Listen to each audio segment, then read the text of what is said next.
தளபதி வராருங்கிறது எங்களுக்கு பெரிய கொண்டாட்டம் தான். ஆனா திருச்சியில எங்க தலைவர் வர்றதுக்கு எத்தனை நிபந்தனைகள், எத்தனை தடைகள் போட்டுட்டு இருக்காங்க. அந்த தடைகளையும் மீறி திருச்ச உண்டா ரெண்டான்னு பாத்துட்டு இருக்காரு. திருச்சி ஒவ்வொரு அடியா நகர்ந்து போயிட்டு இருக்குது. திருச்சியில எங்க தலைவர் இப்ப எப்படி கூட்டத்தை காட்டினாரோ அதே மாதிரி அரியலூர் நகரத்தை சேர்ந்தவங்க நாங்க. அரியலூர்லயும் கூட்டத்தை நாங்க காட்டி தளபதிக்கு டிஎம்கே ஏடிஎம்கே இவங்களை தாண்டியும் விஜய்க்கு அரியலூர் மாவட்டத்திலையும் சப்போர்ட் அதிகமா இருக்குங்கிறத நாங்க காட்ட போறோம், காட்டிக்கிட்டே இருப்போம். அரியலூர் விஜயின் கோட்டை கோட்டை கோட்டை.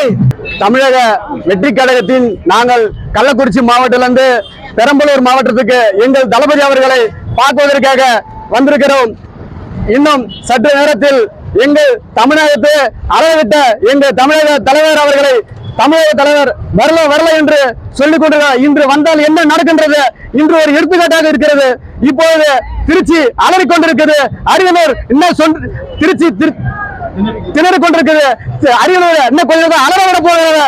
நாங்கள் இன்னும் சற்று நேரத்தில் எங்கள் தலைவர் அவர்களை வருக என்று வரவேற்று 2026 தமிழக வெற்றி கழக ஆட்சி அமையும் என்று வாழ்த்துகிறோம்.